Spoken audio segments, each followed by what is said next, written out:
ఒక ముఖ్యమంత్రి ఒక పర్యటనకు వచ్చిందంటే ఆ పర్యటనలో 2 రోజులు ఉన్నారంటే జనాలు ఏం ఆశిస్తారంటే ప్రజలు 2 రోజులలో పోతూ పోతూ ఎన్ని వరాలు కురిపిస్తారని చెప్పి అనుకుంటారు. ప్రసంగం ముఖ్యమంత్రి ఎప్పుడు మాట్లాడతాడు, ఏం మాట్లాడతాడని ఎదురు చూస్తుంటారు ప్రజలు. చర్చలో మాట్లాడుతున్నందుకు చర్చలో ఇంకా ఎక్కువ ఏం చేస్తాడో చర్చలకని వాళ్ళు చూస్తారు. ఉమ్మడి మహబూబ్నగర్ జిల్లా హెడ్ క్వార్టర్ మహబూబ్నగర్ ఏమి ఇస్తాడో, హాస్పిటల్కి 500 కోట్లు కేటాయించి ఇమ్మీడియట్గా టెండర్ విలువని చెప్తాడా, వాళ్ళు కట్టిన బిల్డింగ్ ఓపెన్ చేస్తే బాగుండదు 500 కోట్లు విడుదల చేసి ఎక్విప్మెంట్ టెండర్ విలువని చెప్తాడా, ఆగిపోయిన మన్నెకొండ రోప్వే తొందరగా కంప్లీట్ చేయమని చెప్తాడా, బస్ స్టాండ్ ముందర ఉన్నటువంటి టూరిజం ప్లాజా తొందరగా కంప్లీట్ చేయని చెప్పి 200 కోట్లు ఇస్తాడా, ఎన్ని వేల కోట్లు ఇస్తాడని చెప్పి నారాయణపేట జిల్లా వాళ్ళు కానీ మక్తలు కానీ అందరు ఎదురు చూస్తారు. మరి లాస్ట్కి ఏముందా అంటే గదే అదో శాస్త్రం వస్తుంది, పాడిందే పాడు అన్నట్ల అదే పాట తప్ప ఏం లేదు. పాత చింతకాయ తొక్కులాకంతే. ఏడ మాట్లాడినా ఎలక్షన్ కన్నా ముందు మాట్లాడినా అదే ఉంది, ఎలక్షన్ తర్వాత ముఖ్యమంత్రి అయిన తర్వాత కూడా మాట్లాడింది అదే ఉంది. కనీసం సొంత జిల్లా కదా, సొంత జిల్లా వచ్చిన తర్వాత సొంత జిల్లాలో ఇక మిలిగింది 2 బడ్జెట్లు. ఒక బడ్జెట్ అయిన తర్వాత లాస్ట్ బడ్జెట్కి ఎలక్షన్ అయ్యి అంతే. ఆ ఎలక్షన్ ఇయర్లో ఆ బడ్జెట్ ఖర్చు పెట్టడానికి కూడా అవకాశం రాదు, కొద్ది రోజుల తర్వాత ఉన్నది ఒకటే బడ్జెట్. మరి ఈ బడ్జెట్లో ఈ ఉమ్మడి మహబూబ్నగర్ జిల్లాకు నిధులు ఇస్తారనుకున్నాం, వరాలు ఇస్తారనుకున్నాం. ఈ పని కూడా ఏ పని గురించి అయితే వచ్చిండ్రో పాలమూరు రంగారెడ్డి జిల్లా ప్రాజెక్టు, ఆ పర్యటన సందర్భంగా ఈ పని కూడా 3 నెలల 4 నెలల 5 నెలల టైం బాండ్తో ఈసారి మాట తప్పను, వెనుకట్లా కాదు, పెళ్ళిళ్ళు చేసుకోకుండా బంగారం ఇస్తానట్లా కాదు, ఖచ్చితంగా ఈసారి ఇచ్చిపోతాడని అనుకున్నాం. ఎందుకంటే ఇంక మళ్ళీ అవకాశం లేదు ఇక తర్వాత. కానీ ఏం చేసిండు, హెలికాప్టర్లో జూరాల వైపు తిరిగిండు, జూరాలకు ఎదురు తిరిగిండు. అక్కడ ఇంకా 2 చెక్ డ్యాములు కడుతున్నారు, మీరు చూసుకోండి. వచ్చే నెల టెండర్ పిలుస్తున్నారు, ఒక టెండర్ పిలిచినట్ట. ఇప్పటికే జూరాలకు సుక్క నీళ్ళు వస్తలేవు. ప్రతి సంవత్సరం ఎండాకాలం కూడా 2000 క్యూసెక్ల నీళ్ళు వచ్చేటి కిందికి, సుక్క నీళ్ళు లేదు, ఎండిపోతుంది. డిసెంబర్ ఎండింగ్లోనే ఎండిపోతుంది. ఇక ఇప్పటికే అన్ని చెక్ డ్యాములు లిఫ్ట్లు ఉండగా ఎండిపోతున్నాయి. మళ్ళీ ఇప్పుడు అదనంగా భీమ పైన ఒక పెద్ద రిజర్వాయర్, పెద్ద బ్యారేజ్, కృష్ణా పైన ఇంకో పెద్దది, అక్కడ థర్మల్ పవర్ ప్రాజెక్ట్, కర్ణాటకలో 34% పవర్ ఆ ప్రాజెక్ట్ నుంచి వస్తుంది. దానికి ఫుల్ నీళ్ళు అందేటట్లు ఇంకొకటి, దానికి మళ్ళీ మనం సగం నిధులు ఇవ్వాలంట. అంటే స్టార్టింగ్ చూడండి, కర్ణాటక అయిపోయింది. ఏమైనా డ్యామ్ నుంచి నీళ్ళు వదిలి ఇంకేమైనా ప్లాన్ ఉందంటే సంతోషం. వాళ్ళ డ్యాములు చెక్ డ్యామ్ల వల్ల మనకు వచ్చేది ఏం లేదు. రాయచూరు మీద వేసే కొత్త బ్రిడ్జ్ కూడా ఇప్పుడు ఏం చేస్తున్నారు, చెక్ డ్యామ్ కమ్ బ్రిడ్జ్ చూపిస్తున్నారు వాళ్ళు, కొత్త బ్రిడ్జ్. అంటే మీకు పైన డ్యామ్ల మీద డ్యామ్లు, చెక్ డ్యామ్ల మీద చెక్ డ్యామ్లు కట్టినాక ఏమొస్తుందా, కింద ఏమైనా వస్తుందా, ఏం రాదు. వరద వచ్చినప్పుడు తప్ప ఏమి ఉండదు. ఇక ఇటు బనకచెర్ల ఆడెవరో ఆయన ఎన్నో తీయాలంట, ఆయన ప్రాజెక్టు కట్టనే పోతున్నారు, అక్రమైన ప్రాజెక్టులు. దాన్ని కూడా అడగలేదు, మాట్లాడలేదు, దాని గురించి ప్రస్తావనే లేదు. బనకచెర్ల నుంచి ప్రకాశం బ్యారేజ్ చేస్తారంట, లేదా పోలవరం నుంచి నాగార్జున సాగర్లో శ్రీశైలంలో వేసి ఆంధ్ర తీసుకుపోతారంట, పాలమూరుని ఎండబడతారంట. 150, 180 దాదాపు 200 కిలోమీటర్లు ప్రవహించే కృష్ణానది, 100 పైగా కిలోమీటర్లు ప్రవహించే కృష్ణానది ఉన్నటువంటి ప్రాంతంలో టోటల్గా పాలమూరు కృష్ణా బేసిన్లో ఉన్నటువంటిది. తిరిగిన మంత్రులు కానీ ఎమ్మెల్యేలు కానీ ఇంకా బయట నుంచి వచ్చిన కర్ణాటక నుంచి వచ్చినాక మాజీ మంత్రి కానీ, ఆయన మంత్రే కాదు, వెళ్ళిపోయాడు, 10 రోజులైంది ఆయన మంత్రి అని చెప్పి ప్రోగ్రామ్ షీట్లో కూడా మీరు చూడండి వచ్చింది. సరే పోనీ వాళ్ళ కర్మ ఏదైనా రాసుకొని. మరి వాళ్ళందరూ కూడా ఎమ్మెల్యేలు కానీ మిగతా వాళ్ళు కానీ చూసింటారు కదా. నిన్న మీరు చూసినటువంటి కాలువలు కానీ, 41 కిలోమీటర్ల కాలువలు కానీ, మీరు చూసినటువంటి రిజర్వాయర్లు కానీ, మీరు చూసినటువంటి టనల్స్ కానీ, మీరు చూసినటువంటి మోటార్లు కానీ, మీరు చూసినటువంటి పంప్ హౌజులు కానీ, మరి ఎవరు కట్టినరా? మీరు వచ్చినాక కట్టినరా? కేసీఆర్ కట్టింది కాదా? ఈ పంప్ హౌస్ కట్టింది కేసీఆర్ గారు కట్టింది కదా? ఈ పంప్ హౌస్ ఈ నాట్లాపూర్ రిజర్వాయర్ కట్టింది కేసీఆర్ గారు కదా? మీరు కట్టినరా? ఏదుల రిజర్వాయర్ కట్టింది కేసీఆర్ గారు కదా? దీనిలో ఒక తట్టెడు మండాన్ని తీసిండ్రా మీరు? దీనిలో ఒక తట్టెడు మండాన్ని తీసిండ్రా? ఇది ఎవరు కట్టిండ్రు? R&R కింద కట్టినటువంటి ఇంత బ్రహ్మాండమైన ఇండ్లు ఎవరు ఇచ్చిండ్రు? ఈ రిజర్వాయర్ ఎవరు కట్టిండు? ఒట్టెం రిజర్వాయర్ ఎవరు కట్టిండ్రు? కేసీఆర్ కట్టింది కదా? దీనిలో ఒక చిన్న రాయన ఉందా? మీది చిన్న మట్టి పెళ్ళన తీసిండ్రా? ఒక గంప మట్టేన తీసిండ్రా దీనికించి? ఇది ఎవరు కట్టింది? కేసీఆర్ కట్టింది కదా? కర్వేల రిజర్వాయర్ కట్టింది ఎవరు? కేసీఆర్ కట్టింది కదా? దీనిలో కనీసం ఒక తట్టెడు మన్నాన్ని తీసిండ్రా? ఒక గడ్డపారతో ఇట్లా గెలికినరా? సల్కెపార బట్టి కింద పైకన్నా తీసిండ్రా? ఏముంది దీనిలో? మీ చెమట, చిన్న చెమట ఉందా? ఈ పంప్ హౌస్ ఎవరు కట్టిండ్రు? ఈ రిజర్వాయర్ ఎవరు కట్టిండ్రు? ఉదండపూర్ రిజర్వ్ 60% పైన అయింది. కన్న కష్టాలు పడి మనకు ఉన్నట్టు లక్ష్మారెడ్డి గారు తిప్పల పడి కట్టింది కదా? ఈ రిజర్వాయర్ ఈ పంప్ హౌస్ ఎవరు కట్టిండ్రు? ఇవన్నీ ఎవరు కట్టిండ్రు? ఇది ఎవరు కట్టిండ్రు? ఈ రిజర్వాయర్ ఎవరు కట్టిండ్రు? ఇవన్నీ కట్టింది కేసీఆర్ గారు కదా? ఈ పంప్ హౌస్ ఎవరు కట్టిండ్రు? ఈ టన్నల్ ఎవరు కట్టిండ్రు? ఎవరు తోగిండ్రు? ప్రతి టన్నల్ 87 కిలోమీటర్ల టన్నల్ మొత్తం టోటల్ రివిట్మెంట్ అయిపోయింది. 100% రివిట్మెంట్ అయిపోయింది. పాలమూరు రంగారెడ్డి జిల్లా ప్రాజెక్ట్ అంటేనే లిఫ్ట్, పంప్ హౌజు, రిజర్వాయర్లు, టన్నళ్ళు, కాలువలు టోటల్గా 90% మొత్తం నీళ్ళు వచ్చేస్తాయి. వచ్చిన తర్వాత 10% ఆ ప్రాజెక్టుల నుంచి కిందికి కాలువలు. పంపులు మేమే పెట్టినాం, కేసీఆర్ గారే ఆన్ చేసిండు. అయిపోయిందా?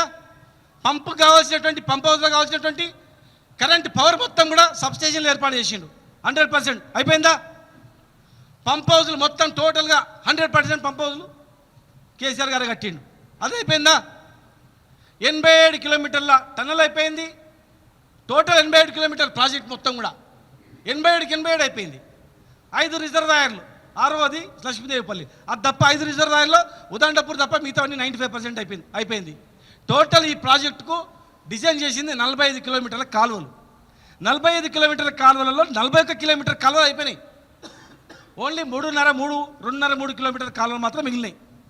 అది కొల్లాపూర్ నియోజకవర్గంలో అక్కడ 2.5 ఏళ్ళు అయింది. 2.5 కిలోమీటర్ల కాలువలకు 2.5 అయింది. అంటే టోటల్ ప్రాజెక్టే ఇవి. దీనిలో అన్నీ అయిపోయినాయి. మీరు వచ్చిన తర్వాత చేసింది ఏముంది? టోటల్ పని 33,500 కోట్ల పని అయింది. పేమెంట్ అయింది 27,500 కోట్లకు పేమెంట్ అయింది. వీళ్ళు వచ్చిన తర్వాత ఏం చేసిరంటే 5,000 కోట్లకు టోకెన్ ఇచ్చిన టోకెన్కు 5,000 కోట్లు డబ్బులు ఇచ్చిర్రు.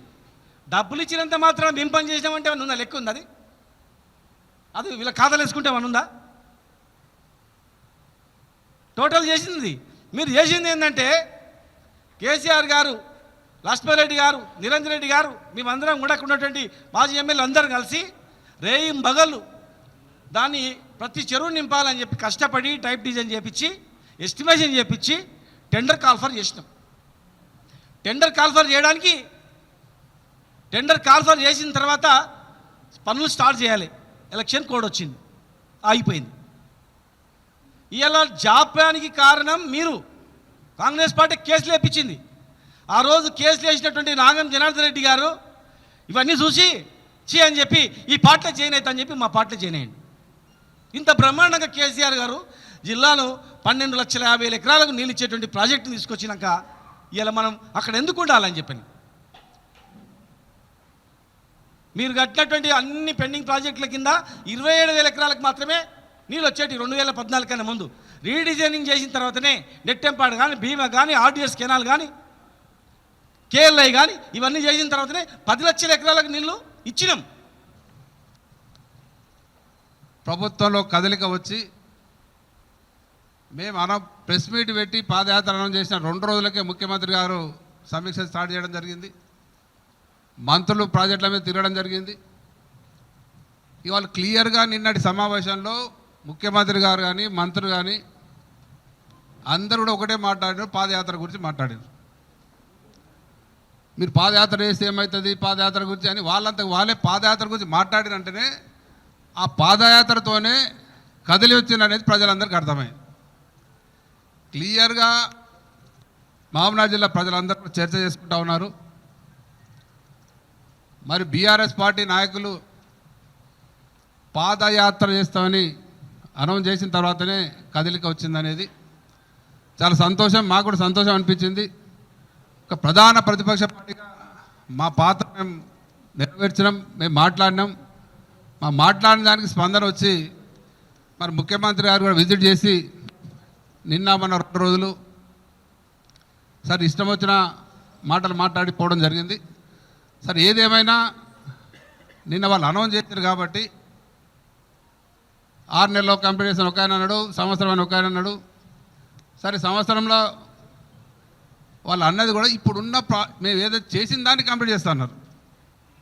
అయినా సరే మరొక 2-3 నెలలు టైం ఇస్తాం.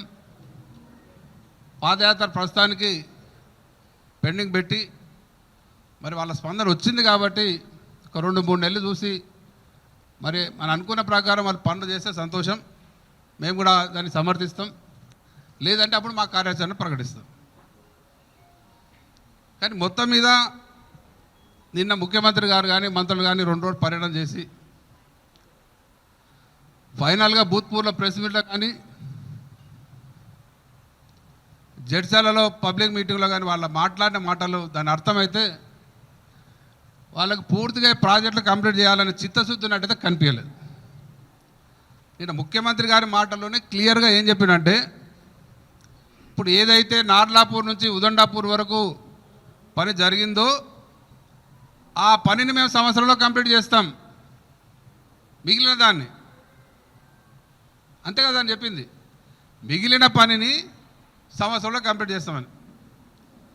దానికి సంవత్సరం అంటే ఆల్రెడీ 2.5 సంవత్సరాలు అయిపోయింది, ఇంకొక సంవత్సరం 3.5 సంవత్సరాలు. అదే మా ప్రభుత్వం వచ్చుంటే 6 నెలల్లోనే ఉదండాపూర్ వరకు నీళ్లు తెచ్చేయడానికి అవకాశం ఉండే, 3 నెలల్లోనే కర్వెన వరకు నింపడానికి అవకాశం ఉండే, చేస్తుంటే మేము. మరి దానికి 3.5 సంవత్సరాలు వాళ్ళు 2.5 సంవత్సరాలు అయిపోయింది, ఇంకో సంవత్సరం చెప్తా ఉన్నారు. అంటే 3.5 సంవత్సరాలు కేవలం మేము చేపట్టిన నార్లాపూర్ నుంచి ఉదండాపూర్ వరకు రిజర్వాయర్లు కానీ, పంప్ హౌజులు కానీ, కెనాలు కానీ, టన్నల్స్ కానీ అవన్నీ ఆల్రెడీ కంప్లీట్ అయినాయి. వాటి తుది మెరుగులు దిద్దడానికి సంవత్సరం పడుతుందంట వీళ్ళకి. నిన్న ఇంకో తొండి మాట మాట్లాడి వాళ్ళు ల్యాండ్ యాక్విజిషన్ చేయలేదు, మేము దాని మీద దృష్టి పెడతాం, ల్యాండ్ యాక్విజిషన్ చేస్తాము అని. అసలు ఏడ ల్యాండ్ చేస్తే నాకు అర్థం కాలే. ఏదైతే ముఖ్యమంత్రి గారు అనౌన్స్ చేసిండ్రో నార్లాపూర్ నుంచి ఉదండాపూర్ వరకు అవసరమైన 27,000 ఎకరాల ల్యాండ్ అక్వైరేషన్ జరిగింది. వాళ్ళు ఎన్ని అడ్డంకులు సృష్టించినా మేము ల్యాండ్ అక్వైర్ చేసే టైంలో ఉదాహరణకు ఉదండాపూర్లో ల్యాండ్ అక్వైర్ చేస్తుంటే కాంగ్రెస్ నాయకులు పెద్ద పెద్ద నాయకులు వచ్చి రైతుల దగ్గర వచ్చి మీరు పొలాలు ఇవ్వకండి, మీరు 30 లక్షలు అడుగుని 40 లక్షలు అడుగు కానీ వాళ్ళు రెచ్చగొట్టినా కానీ ఆ కింది నుంచి మీరు అందరినీ కూడా రైతులను ఒప్పించి నచ్చజెప్పి మాట్లాడి వాళ్ళ కాన్సెంట్ అవార్డు ఇప్పించి 27,000 ఎకరాలు ల్యాండ్ ఎక్విజిషన్ చేయడం జరిగింది. ఏడ మిగిలింది, ఏడ చేస్తా నాకు అర్థమే కాలే. మీరు కంప్లీట్ చేస్తా అన్నదే గిదే పని, ఈ పనులన్నీ ల్యాండ్ అయిపోయింది. ఇక అసలు మీరు చేయవలసింది ఏంటంటే ప్రాజెక్ట్ కంప్లీట్ చేయాలంటే ఆల్రెడీ మేము ఏదైతే టెండర్లు పిలిచి ఉంటామో కెనాల్స్ ఉదండాపూర్ లెఫ్ట్ కెనాల్ కానీ రైట్ కెనాల్ కానీ ఏదైతే టెండర్ పిలిచి ఉంటామో ఆ టెండర్ మీ ప్రభుత్వం ఏదైతే క్యాన్సిల్ చేసిండ్రో ఆ కెనాల్స్ టెండర్ పిలిచి దానికి ల్యాండ్ చేసే అవసరం ఉండే, అది మాట్లాడలే.